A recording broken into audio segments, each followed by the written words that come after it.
Minha irmã zombou de mim na minha cerimônia de formatura. Nossa, até que enfim você terminou a escola, disse ela, rindo. O reitor olhou para ela, depois para mim, e sussurrou. Ela não está na lista, né? Eu ri, tentando disfarçar a vergonha. Ela pegou o livreto do programa e, então, eu nem sei por que você veio se era só para dizer esse tipo de coisa, falei, tentando não levantar a voz. Clarinda deu uma risada, como se tudo fosse apenas uma brincadeira. Ah, qual é, Mera? Você sabe que foi engraçado. Todo mundo pensou isso, você só foi a única que não teve coragem de dizer em voz alta. Ela revirou os olhos e jogou o cabelo perfeitamente cacheado por cima do ombro. Relaxa, você finalmente se formou, não foi? Pensei que a gente estivesse comemorando. Essa conversa ficou martelando na minha cabeça o resto do dia. Era para ser o meu momento, o dia em que eu, finalmente, conquistaria algo pelo qual batalhei por mais de uma década, mas acabou virando o momento em que minha irmã tentou roubar os holofotes por uma risada fácil. Mas a história não começa aí. Crescendo em Spokane, Washington, eu sempre soube qual era o meu papel na família. Clarinda era a estrela, e eu era o bastidor. Ela era linda, confiante, e sempre tinha uma resposta espirituosa na ponta da língua. Eu era desajeitada, quieta e preferia ficar no meu quarto lendo livros de psicologia. Nossos pais nunca disseram abertamente que ela era a favorita, mas os sinais estavam todos lá. Clarinda ganhou um carro no aniversário de 16 anos. Eu ganhei uma bicicleta usada. Quando ela foi coroada rainha do baile, fizeram uma festa enorme com jantar completo. Quando eu entrei na faculdade comunitária, meu pai só assentiu com a cabeça e voltou a ler o jornal. No começo, eu não me importava. Achava que algumas pessoas nasceram para brilhar e outras estavam ali para aplaudir. Mas essa dinâmica silenciosa foi se arrastando até a vida adulta. Com o tempo, começou a me desgastar. Clarinda saiu de casa logo depois do ensino médio, em busca de algum sonho glamouroso na área de relações públicas, em Los Angeles. No típico estilo Clarinda, ela fez acontecer. Foi pulando de emprego em emprego até conseguir uma vaga numa empresa de RP voltada para influenciadores e marcas de beleza. O Instagram dela virou uma vitrine de festas em coberturas, yoga na praia e fotos da vida perfeitamente editada.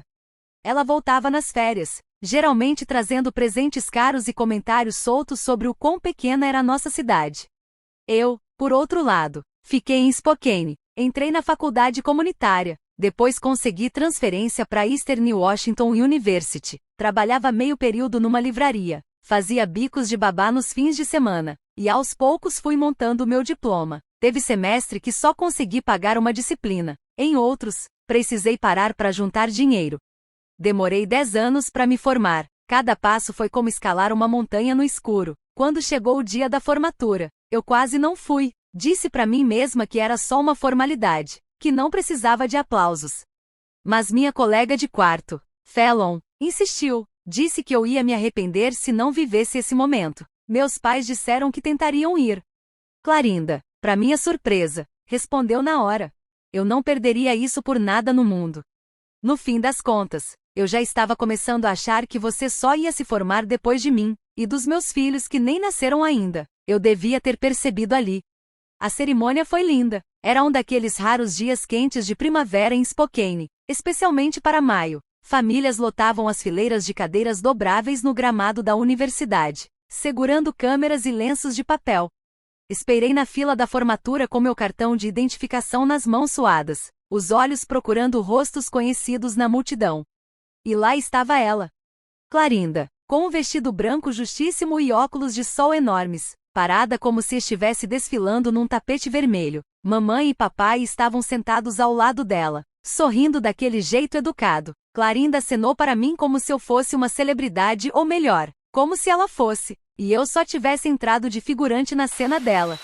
Quando finalmente chegou minha vez de atravessar o palco, meu coração batia forte. O reitor sorriu, apertou minha mão e fez um gesto para que eu me aproximasse.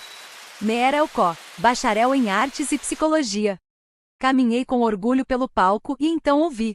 Nossa, até que enfim você terminou a escola. A voz da Clarinda cortou o ar como uma lâmina. Pessoas se viraram. Alguns riram, meio sem graça. O reitor franziu a testa, olhou para ela e depois se inclinou em minha direção. Ela não tá na lista, né? Eu ri, não porque fosse engraçado, Mas porque era ridículo. Parecia o clímax de todos os momentos em que engoli a raiva e deixei que ela fizesse piadas às minhas custas. A expressão da Clarinda mudou na hora. Parecia irritada. Pegou o livreto da cerimônia do colo da mamãe e começou a folhear como se estivesse procurando algum erro.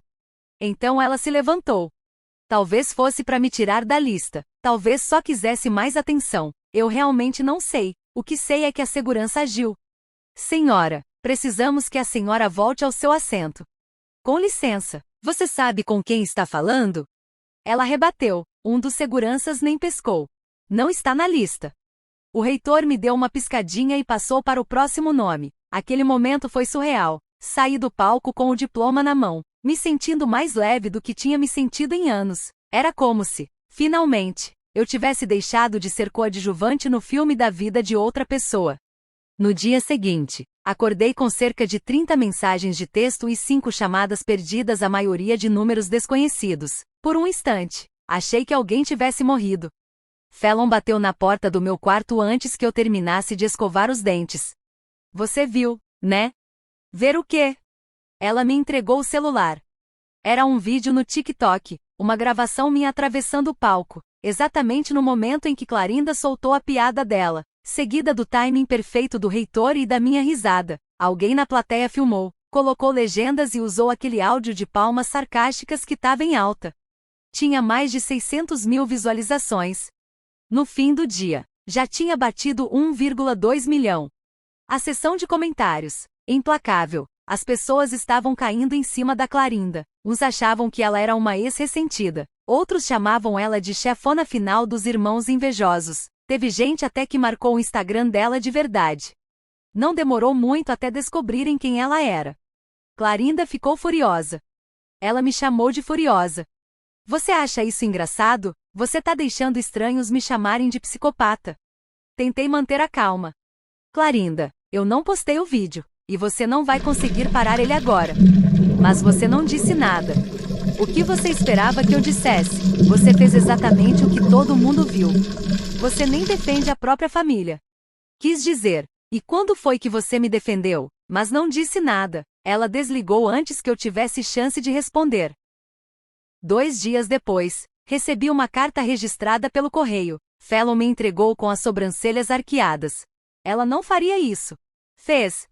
Era de um advogado de Los Angeles. Clarinda estava me ameaçando com um processo. Difamação, prejuízo à reputação profissional, sofrimento emocional. Li a carta 3 vezes antes de cair na gargalhada.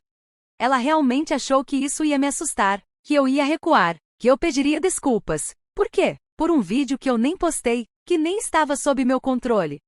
Mas Fallon, sempre prática, sempre lógica, sugeriu que eu consultasse um advogado, só por precaução. Acontece que nem precisei.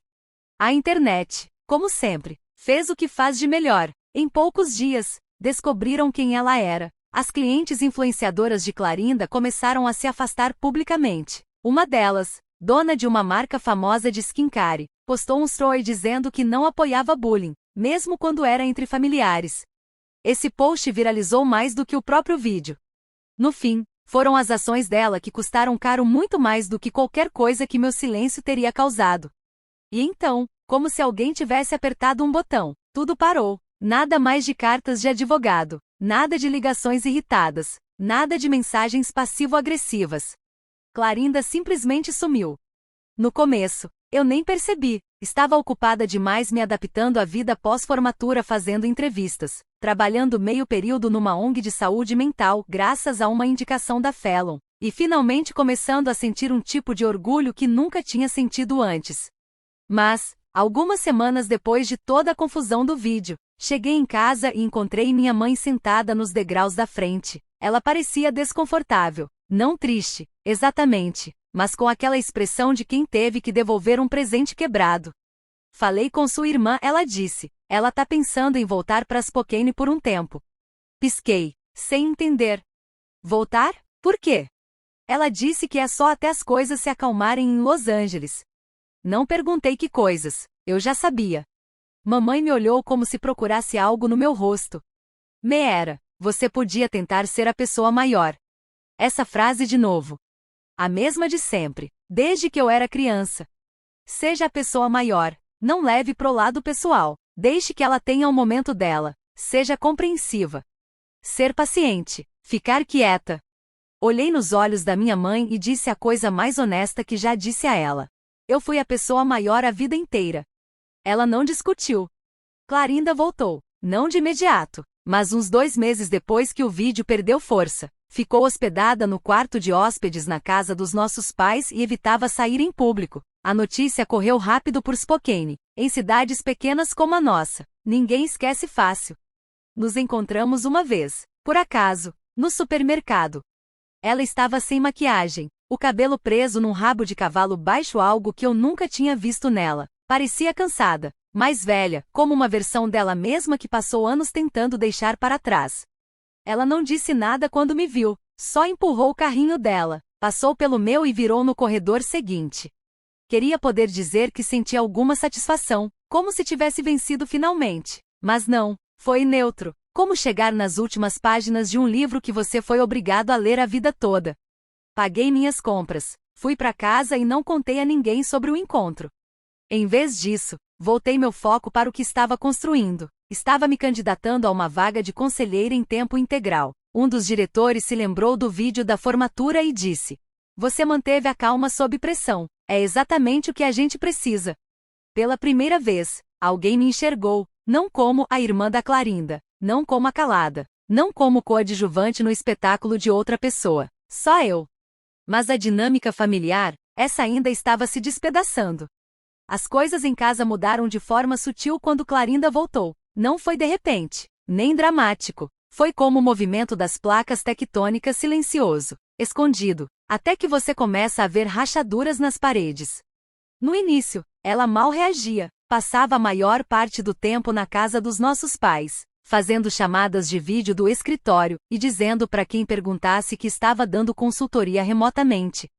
Mas eu sabia por conversas com Fallon e algumas buscas no Google de madrugada que ela já não estava trabalhando com nenhuma empresa. A maioria dos seus clientes a largou depois do episódio da formatura. Alguns, inclusive, falaram disso publicamente. A reputação dela, antes impecável e blindada, foi manchada por algo tão pequeno e humano quanto uma piada mal colocada e um público que, dessa vez, não deixou passar. Mas nossos pais fingiam que nada tinha acontecido. Dançavam em torno do assunto como se o silêncio fosse cura. Nos jantares de domingo, mamãe tentava puxar assunto com Clarinda, mesmo quando ela claramente não queria conversar. Clarinda está pensando em dar treinamentos para influenciadores, dizia, como se fosse algo digno de aplausos. Papai perguntava como estava o trabalho, já sabendo a resposta, mas ainda assim insistindo, como se repetir a pergunta pudesse, de algum modo, torná-la realidade. Clarinda só sorria, cortava o bife com delicadeza e dizia coisas como: "Nesse ramo, tudo muda o tempo todo." Seja lá o que isso significasse, eu preferia manter meu foco em outro lugar. Estava me adaptando ao novo emprego no centro, uma vaga de tempo integral que era gratificante e exaustiva em igual medida. Todos os dias, eu trabalhava com pessoas tentando reconstruir a si mesmas depois de algum trauma. E pela primeira vez, eu também me sentia em reconstrução. Pessoas cujas famílias não acreditavam em terapia. Gente que nunca teve seu próprio momento de clareza como eu tive. Foi aí que comecei a perceber o peso que eu vinha carregando da minha própria família, há anos. Todos aqueles comentários passivo-agressivos, os elogios com segundas intenções, os anos ouvindo que eu precisava entender o lado da Clarinda, enquanto ninguém nunca se importou em entender o meu. Fallon percebeu isso antes de mim. Uma noite, estávamos no sofá comendo comida chinesa e vendo um documentário de crimes reais. Ela me olhou e disse: "Você tá mais leve." Fiz uma careta. "Como assim?" "Você se comporta diferente agora. Parece que você não tá mais esperando o pior o tempo todo." E ela tinha razão, eu não estava mesmo, finalmente. Mas o problema com a família é que, mesmo quando você acha que deixou certos papéis para trás, eles tentam te empurrar de volta neles como se nada tivesse mudado. Foi exatamente o que aconteceu algumas semanas depois que Clarinda voltou para Spokane. Minha mãe me ligou bem cedo numa terça-feira. "Ela tá chateada de novo", disse, sem nem dar bom dia. "Com o quê?" "O vídeo, alguém repostou num desses canais de reação. Ela disse que ainda estão rindo dela." Ela é muito emocional, suspirei. Ela acha que ajudaria se você dissesse alguma coisa. Dizer o quê? Que eu mereço ser zoado, que ela não quis dizer aquilo. Mamãe ficou em silêncio por alguns segundos. Algo neutro, só para acalmar os ânimos, talvez uma postagem, não precisa ser nada dramático. Me recostei na cadeira e apertei a ponte do nariz, tentando conter a frustração. Não, mãe, eu não vou fazer isso, não vou consertar isso por ela. Silêncio, um longo silêncio. Então, a frase inevitável. Ela ainda é sua irmã. Exatamente. E desliguei. Pareceu uma traição, mesmo sabendo que não deveria. Mas ouvir minha própria mãe me pedindo para limpar publicamente uma bagunça que eu não criei doeu de um jeito especial. Clarinda nunca me procurou pessoalmente. Nunca. Sempre era pela minha mãe ou, às vezes, pelo meu pai, mandando mensagens do tipo: tem alguma chance de você encontrar ela no meio do caminho? Como se o meio do caminho não fosse exatamente onde eu estive durante a maior parte da minha vida. Mas sabe de uma coisa? Eu não estava mais com raiva. Não do jeito que costumava estar. Não queria mais gritar, nem quebrar coisas, nem escrever e-mails longos que eu nunca teria coragem de enviar. Eu só não queria mais voltar para aquele lugar. E isso os assustou, porque, sem eu cumprir o papel do filho calmo, do razoável, eles teriam que lidar com a Clarinda diretamente, sem escudo, sem tradutor, só ela e a verdade de quem ela era quando não tinha ninguém por perto para suavizar as bordas afiadas. Acho que foi a primeira vez que eles realmente a viram, não a filha perfeita, não a bem-sucedida, mas a pessoa por trás da fachada, aquela que precisava que alguém arcasse com as consequências dos próprios atos. Pela primeira vez, esse alguém não era eu. Mesmo assim, a tensão não desapareceu, ficava ali, no ar, como uma névoa densa e incômoda. Nos jantares de família, Clarinda e eu só falávamos quando tínhamos que falar. Eu parei de compartilhar qualquer coisa espontaneamente. Ela parou com as alfinetadas pelo menos quando tinha gente por perto. Uma noite, no entanto, ela me pegou sozinho na cozinha, enquanto o resto da família estava lá fora. Espero que você esteja feliz, disse ela, se servindo de uma taça de vinho. Eu não respondi. Perdi clientes, amigos. Você acha que esse vídeo não me custou nada? Finalmente, olhei para ela. Você tem razão, custou sim, custou exatamente o que deveria custar. E por quê? Por uma piada? Um comentário idiota? Não continuei, por tudo que veio depois, pela forma como você lidou com isso. Ela riu, debochada. Você sempre acha que está acima de tudo.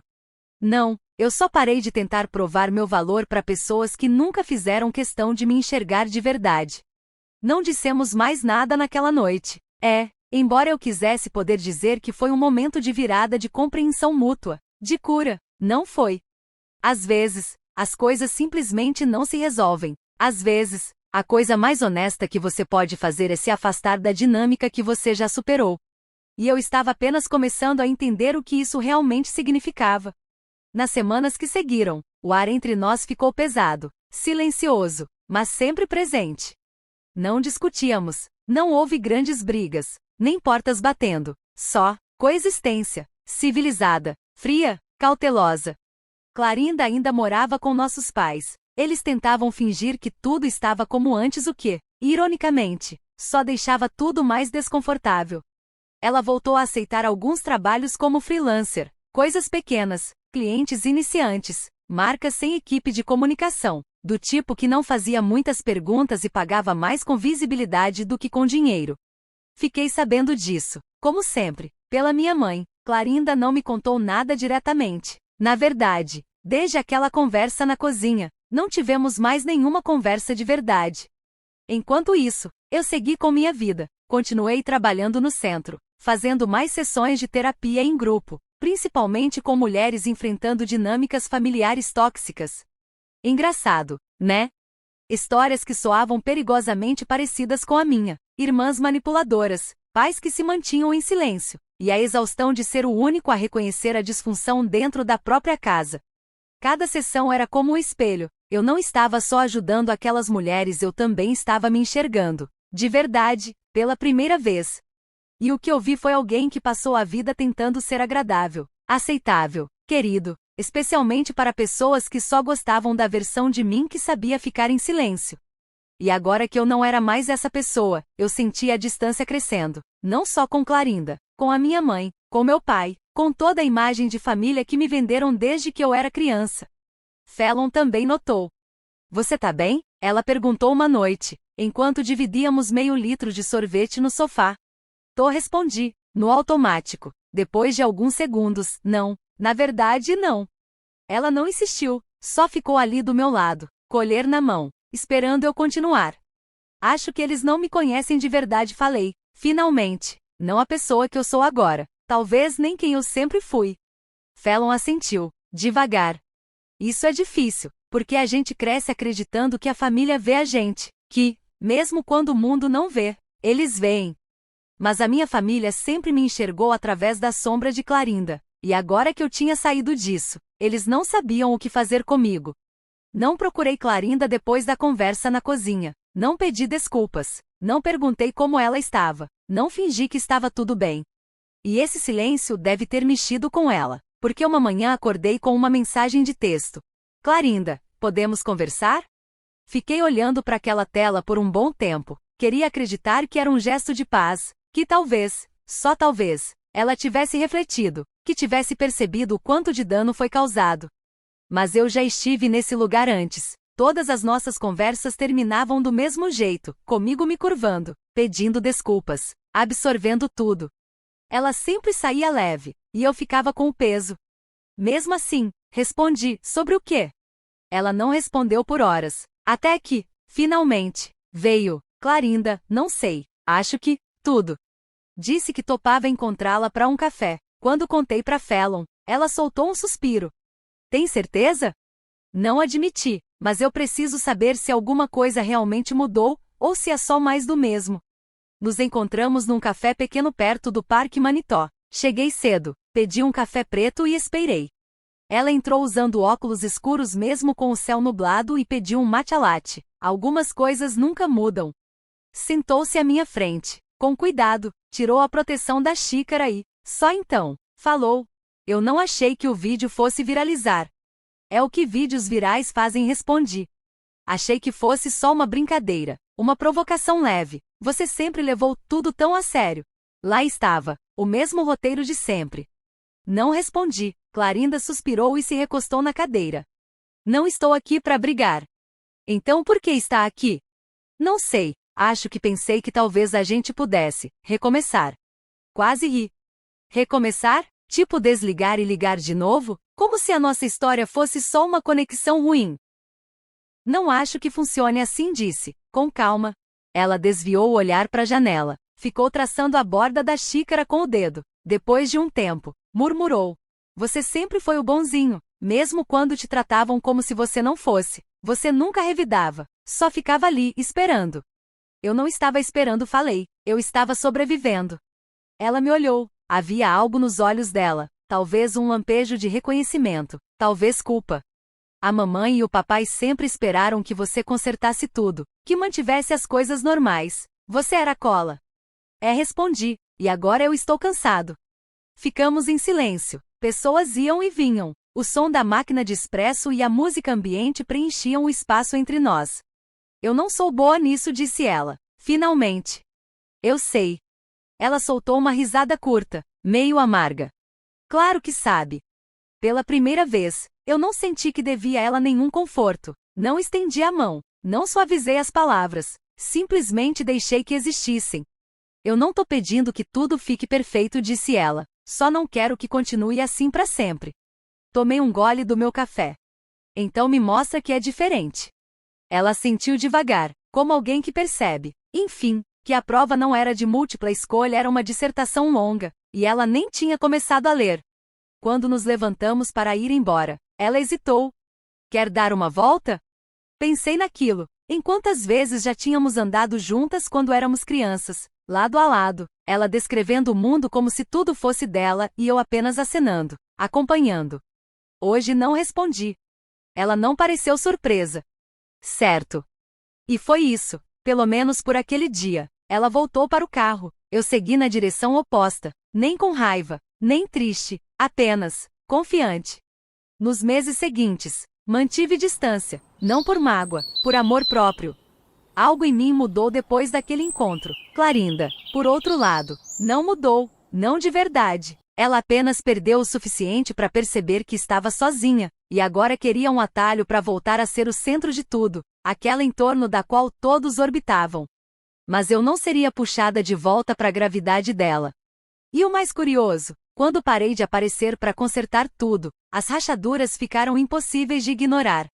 A mamãe ligava menos, e quando ligava, não era para passar recado da Clarinda, era para saber de mim, de verdade, sem o peso do drama familiar pendurado na ligação. O papai, do jeito quieto dele, começou a aparecer no meu apartamento com sobras de comida, ou me chamando para tomar um café, só nós dois. Foi estranho no começo, mas era sincero. Clarinda, por outro lado, tropeçou, tentou reconstruir sua imagem, mas falhou em silêncio. O que foi dito não ficou em Los Angeles. Aqui, as pessoas lembraram, a notícia se espalhou. E pior para ela, as pessoas começaram a me ver de outra forma. Depois do vídeo, depois de tudo, a imagem da irmã mais nova, tímida e desajeitada, não colava mais. As pessoas me respeitavam, me chamavam para falar em workshops, me pediam conselhos. E aí, como se fosse pura poesia kármica, uma oportunidade caiu no meu colo.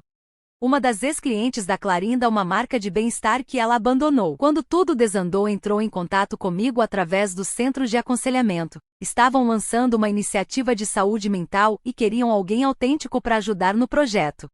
Tinham visto o vídeo viral, claro, mas foi o meu trabalho com a comunidade que os impressionou. Eles me queriam. Eu não esfreguei isso na cara dela, nem mencionei, mas ela descobriu. É claro que descobriu. Eu estava dando uma palestra num evento de liderança comunitária, auditório lotado. As luzes do palco estavam quentes, mas eu me sentia tranquila, confiante. Compartilhei minha história, pedaços dela. Falei sobre resiliência, sobre ser esquecida, sobre o trabalho lento e difícil de se reconstruir por dentro. As pessoas aplaudiram, algumas se levantaram. Meus pais estavam lá, até Fallon chorou um pouco. Clarinda se sentou perto do fundo, meio escondida pela parede do auditório. Eu não a reconheci de imediato. Sinceramente, nem precisava. A parte mais satisfatória veio depois, quando se formou uma fila de pessoas querendo falar comigo. Não era para perguntar sobre ela, nem para mencionar o vídeo, era para agradecer. Por eu ter compartilhado, por ter sido honesta, por mostrar que tudo bem estabelecer limites até mesmo com a família. Clarinda foi embora antes do evento acabar. Saiu discretamente por uma porta lateral. Uma semana depois, recebi uma mensagem dela. Você mandou bem. Não sabia que as pessoas te viam assim. Fiquei olhando para aquela mensagem por um tempo. Depois, travei o celular e voltei pro trabalho. Eu não precisava mais da aprovação dela. Agora, eu tinha a minha própria voz, o meu próprio espaço, a minha própria paz. E essa foi a verdadeira vingança. Não o vídeo, nem o constrangimento, mas o fato de eu não precisar mais me encolher para que outra pessoa pudesse brilhar. O fato de eu ter parado de buscar validação de quem nunca soube nem pôde me dar. Os holofotes que ela usava para me cegar, já não importavam mais. Porque eu tinha construído uma vida inteira sob a luz da minha própria criação. Finalmente, eu estava livre.